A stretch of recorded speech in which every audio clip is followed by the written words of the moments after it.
I appreciate everybody coming today. Just got off the field from practice, and certainly was a very, very difficult weekend for all of us. And had a meeting with the team today.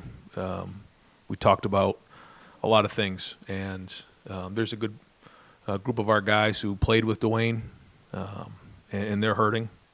It was a tough weekend for all of us, and certainly our prayers are going out with the family, the entire family, his wife, certainly his parents.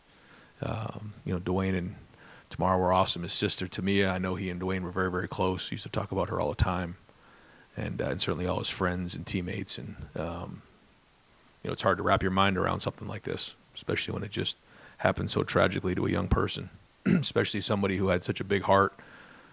I think when you think about Dwayne, you just think about the compassion that he had, certainly for all of his teammates and his friends, but just, he always took time after practice to be around family members, kids. He was like a big brother to RJ. I remember he took RJ to a high school football game, and they spent a lot of time together. He meant a lot to my family, meant a lot to this program, and he's going to be sorely missed.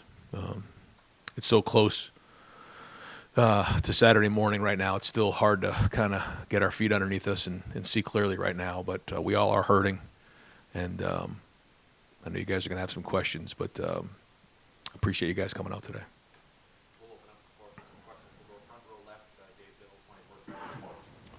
Hi, Brian. What were some of your first impressions of Dwayne when you met him when you first got here in 2017? And what are just some of your favorite memories of Dwayne overall?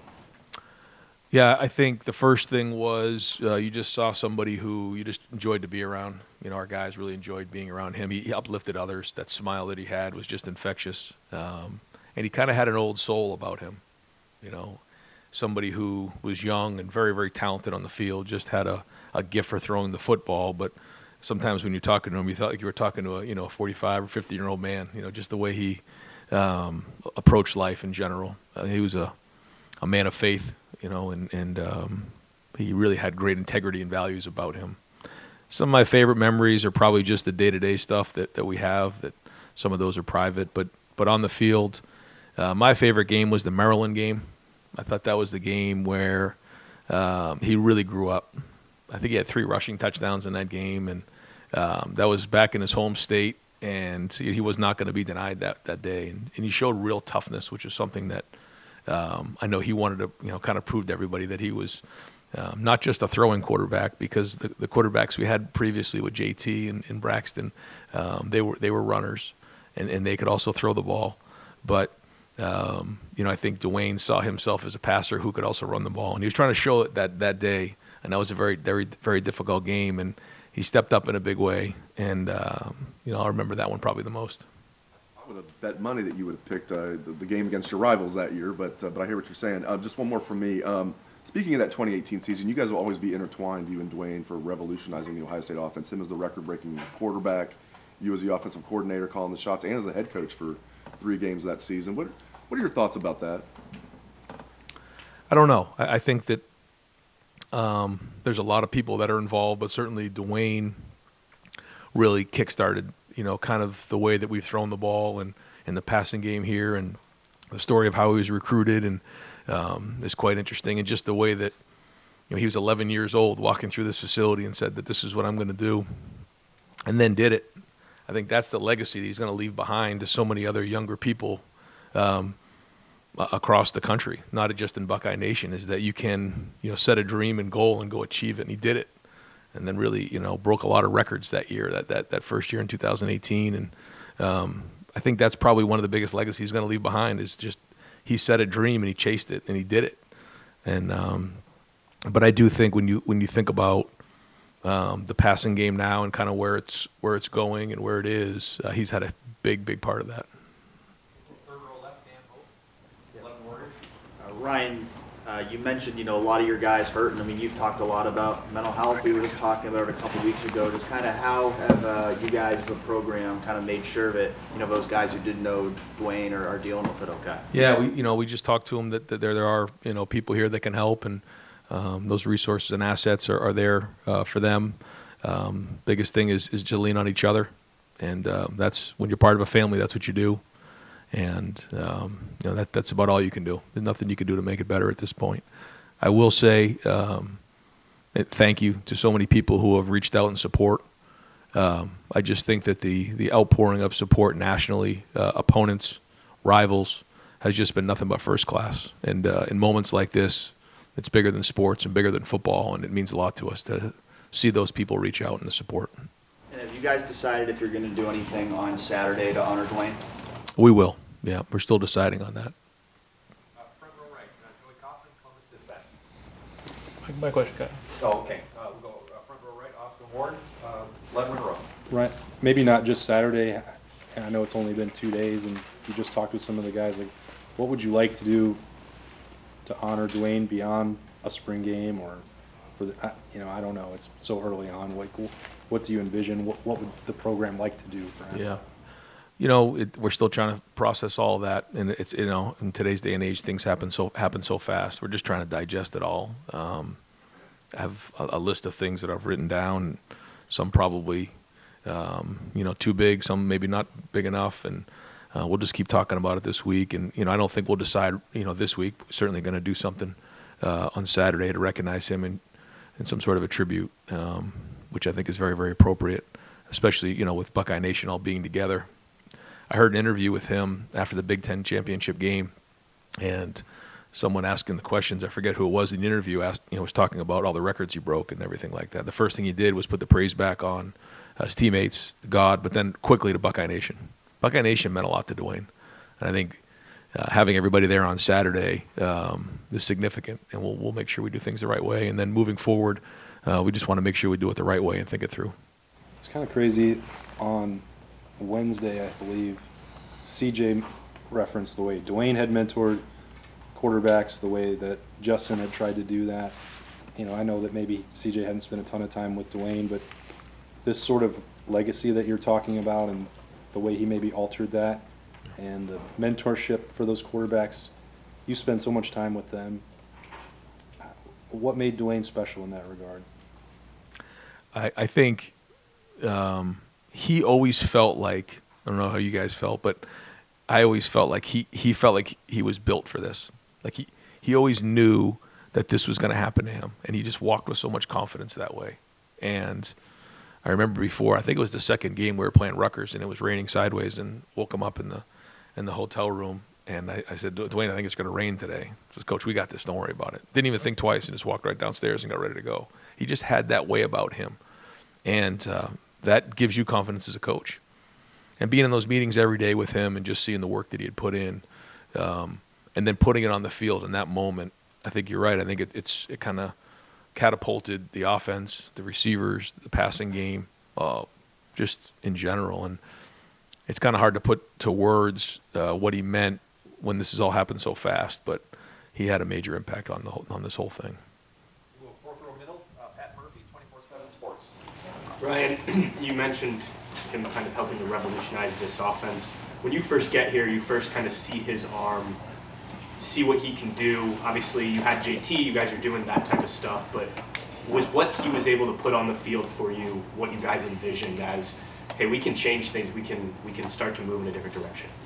Yeah, I mean, I think Coach Meyer, said it best when he saw him as a young player. I mean, he saw something special in him, and the recruiting story kind of had its own journey to it, but he ended up as a Buckeye, and then quickly when I got here, you just recognize, you just see the wrist, you see how quick the ball comes out, you see the accuracy, you see all those things. You still see a young person who's trying to figure out the game, but you could just see how talented he was and how quick the ball came out. And I think the receivers believed in him as a player. I think that was very important. And Dwayne led a little bit different maybe than JT or some of the quarterbacks before. He did a lot of his work in the locker room, and he had a little bit of that following. They just believed in who he was. And so because of that, he was able to build confidence, and they kind of played with that kind of confidence. And I think that part was special. You mentioned RJ. I don't know what you guys have gone through as a family, but how do you talk with all of your family, but specifically you mentioned that story, How do you talk with him about losing someone like that, as you said, was important? We were in the car the other day, and we were up at a little camp that he went to, and we were driving back and trying to put our minds and wrap our minds around it. I didn't really have anything good to tell him, really. I couldn't quite understand what to think of it all. It just very confusing, sad, but it makes you hug your loved ones a little bit more, and you just understand how fragile life is. But something like this is difficult to explain. Front row middle, Bill Rabinowitz, Columbus Dispatch. I know you were close with his family. I assume you've been in communication with his family. How are they doing?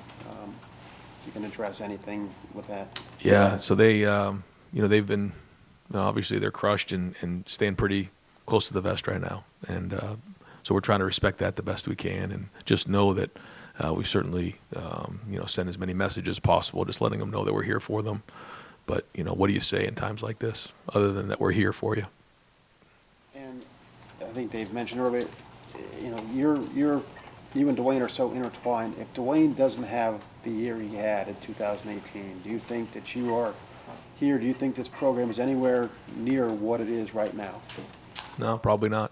You think about that TCU game, and you just think about how things happen in life, and certain people are, meant to spend time together, and God has a plan for us all, and we end up on the same path together. And to your point, I don't think any of us would be here. The program would be where it is without Dwayne and the way that it all happened. I guess that's life. Things happen, but there are certain moments and defining moments in your career and your life where things can go one way or the other. And because in that moment Dwayne was there, and the way everything shook out, and during that season, we're here now, and he was a major part of that. Go over here to the right, Adam King, WBMS. I know it's hard to simplify an entire life, but if there was a word that somebody that didn't know Dwayne or just saw him on the field, what would you use to describe his life and who he was? I think I asked some of the players, and the first thing they say is his smile. Not that that's a word, but they do. The look in his eye, it was just so genuine. I think of his compassion that he had for people. And then, on the field, it was just his talent, his ability to throw the ball. I mean, it was just beautiful. The ball would come out so fast and so quick. And, the quick twitch from the upper half was just unbelievable. And it was just like beautiful to watch. I mean, if you came out and watch practice, sometimes the ball never hit the ground. And he just had that special talent about him. And he had a confidence, too. Even though he hadn't really done it that year in 18, like he knew he was going to do it. And, I remember being like super anxious and nervous before those games, and I'd look at him and he would kind of calm me down, like, we got this, coach, don't worry about it, and I'd be panicked. But he just had that calming way about him that you felt good going into the games that he was going to be there. Clay Hall, WSYX. Back to the mental health piece, because it was so sudden and it hit so close to home, how do you think your team is dealing with this?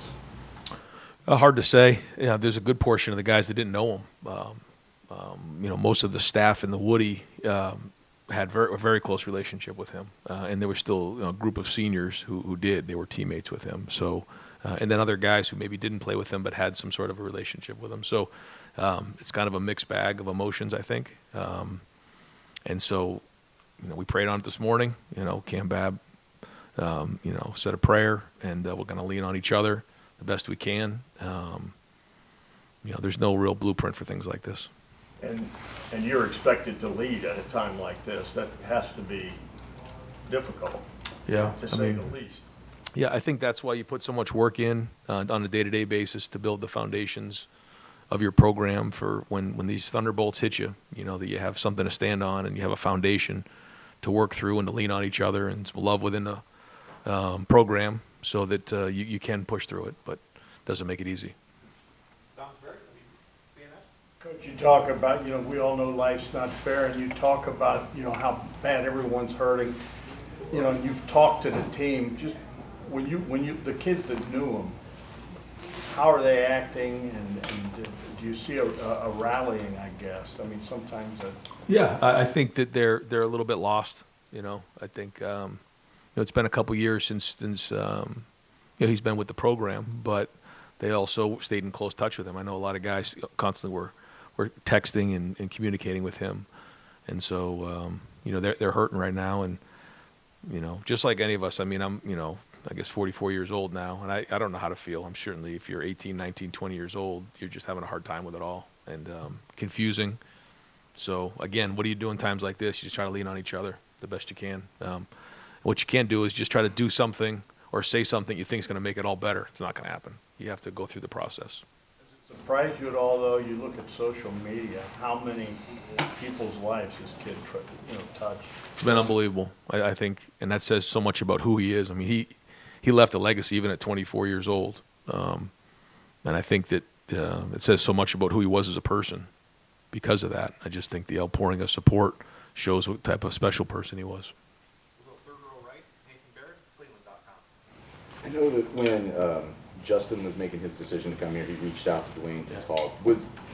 How much of those relationships continued over the years? Did the next couple of years, did he continue that relationship with Justin, as far as you know? And what was some of the other quarterbacks who've come through here? Yeah, I know. I think he was kind of a big brother to those guys, to Justin. I think even CJ.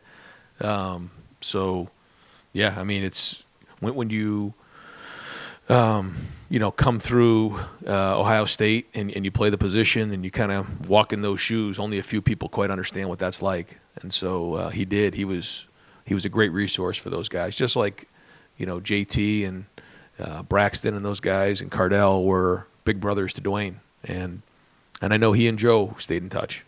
And those guys were friends, and they competed, but they had so much respect for each other, and so it's a little bit of a tight group there because it's such a unique position. Front row right, Tim May, Letterman Row. Yeah, Ryan, how much had you spoken to Dwayne in the last several months or year or so? Because obviously the NFL can be glory and can be a grind, and he found, I think, the tough side of it and stuff. You were in the NFL for a couple of years as an assistant coach, and just what were y'all talking about? Where was his head in terms of like maybe a restart, so to speak? Yeah, that was the most significant conversation was when he did have that restart with the Steelers, and Coach Tomlin was unbelievable. He and I got together here and just had some conversations, and he really wanted to help Dwayne. He saw those things, those special traits in Dwayne, and really poured into him. And I think it says a lot about that organization and just what they tried to do for him and where they were at. And but I think he felt like this was a great opportunity for him. He made some changes, and he was all in. And so anytime you play 1 year of college football, really, and then go into that league, it's a challenge, and that was going to be a journey, and it takes time, and especially at that position, everyone has a different story, and he was still working through that adversity. And the real thing, do you ever, now may not even be the right time to ask this, but it is in some respect, you ever pinch yourself about spring in 2018, and you had Joe Burrow sitting there, and Dwayne, and just what a room that was, and is it, obviously things are fleeting, right? But Yeah. I mean, just what do you recall of that room, I guess? Oh yeah, I mean, very talented group, very competitive every day. It was hard to get everybody reps, but it was fun to be there every day. They were good on the field, but they were great in the meeting room. I mean, you had to bring it every day as a coach, and so my first year, coaching those guys, it was a challenge every day. I mean, there was a fight to see who could get the answer first, and I think really Dwayne grew as time went on in that area because there's so much more to it. And I think of some of the big games he had, especially down the stretch in that 18 year, I mean, he did a great job with the protections. He did so many of those things. And I think the other guys in that room got him better by the competition in the meeting room. We've got time for just a few more. Colin Gay, Rivals. Hey Ryan, you mentioned the trust that Dwayne had generated with his wide receivers, and I'm curious because that room was also incredibly tight, whether it's Paris, Terry, Johnny. What do you remember about the relationship that he cultivated in that kind of space and what that was able to do, like in terms of translating to the field? Yeah, I know that all those guys are crushed right now, really hurting. There was a special relationship there, and I know that they had talked a lot going into that season of what 18 could be like. And then as they were putting it on the field, it was neat and fun to be around. And practice was great. I mean, those guys really worked. And, Terry and Paris had really, become self-made. I mean, Johnny was the same way, KJ and Austin and Ben. I mean, they worked hard for that opportunity. And so they really believed in who Dwayne was. And because of that, they were all having a lot of success. And it was a lot of excitement around that. And then afterwards, I know they stayed very, very close. Certainly he and Terry on the same team in Washington. But I know they all stayed in close contact. I don't know, what sort of intangibles with Dwayne, his play, when you develop quarterbacks, when you recruit quarterbacks, what kind of do you turn back to? And you're like, yeah, this is what Dwayne did, and this is what I want to see out of a guy in my room because Dwayne did this before. Yeah, I would say the traits were anticipation, off the charts. His throwing motion, the way the ball came out was special. Poise. He'd get the ball out quickly. It didn't take long for him to see it and get it out. I'd say those are the big ones. We'll go second row left, Stephen Means, Cleveland.com. Just given where the quarterback room has gone since some have come and gone, obviously, but is it fair to say that Dwayne is maybe the mold you look for in quarterbacks on the recruiting trail? Oh, certainly the way he threw the ball, yeah. But, everyone kind of has a different style, and it's hard to compare others. But, we first want to have a quarterback who can throw it, and then if you can run and do other things, then that's a bonus. But yeah, I mean, his ability to stretch the field, and even just throwing the ball on the perimeter like bubbles. Remember that year? That was huge for our guys, and how quickly he could get the ball out of his hand. And he's kind of like a point guard out there. So yeah, we want guys like that who can see the field and throw the ball, and he obviously kickstarted all of it. Obviously, put that list out of all those records he broke, which is pretty expansive. When you see it all on one page, knowing what you know now, getting CJ, getting Justin, getting Jack, obviously he's left now, getting Kyle, did it need to be that explosive to kind of make a point of what you wanted to do here as a quarterback developer? I mean, we had success. The first year with JT, he really did a great job, in my opinion, throwing the ball that year. I think you could see it building, especially the way he played in that Penn State game, and so you could see it coming and building. And then Dwayne really took that into the next gear, and took it and ran. And so we learned a lot about the offense that year as well, and then tweaked it a little bit the next year, but. Yeah, I mean, for somebody to make an impact in one season the way he did is remarkable. We'll go second row right, Rob Muller, Columbus Dispatch. Ryan, what we see, media, what the fans see, is just a small piece of what a person is. If you had to summarize, like, behind the scenes, how would you want Dwayne to be remembered, sort of the person? Yeah. Compassion for others. I don't really think he thought of himself first. I think he was constantly thinking about his friends and his family, thinking about others. I think all of those relationships really mattered to him. However, he wanted to be great. He did. I mean, that was a big part of his dreams as a young man, and as an 11-year-old kid coming up, and so he was driven to do that. And he worked really hard. He put a lot of extra work in the off season. And yeah, I would say that's probably it. I mean, just always thinking about others, compassion, that infectious smile, the old soul. I mean, that was the things that come to mind. And final questions, second row left, Bill Landis, The Athletic.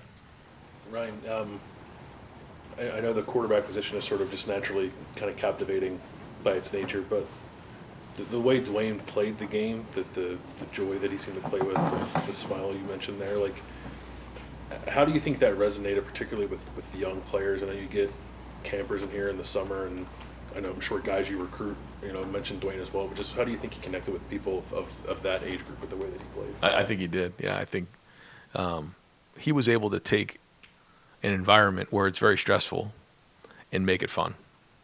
I think that you're right. I think people saw that in him. He'd be laughing and smiling and doing those things. I'd be like, no, let's focus. We gotta go back out there and play. But he just had that way about him, and I think that had to do again with his faith and the way he was built. Was that he knew that that's where he was supposed to be at that time, and that he was ready for the moment. And he just brought that way about him, and he brought it was fun to play quarterback at Ohio State at that time. It was fun to be part of this offense. I think that if that's what you're getting at, I agree with that. Yeah. Coach, thank Good. you. Yeah. All right. Thanks, guys. Yep. Appreciate it, Ryan.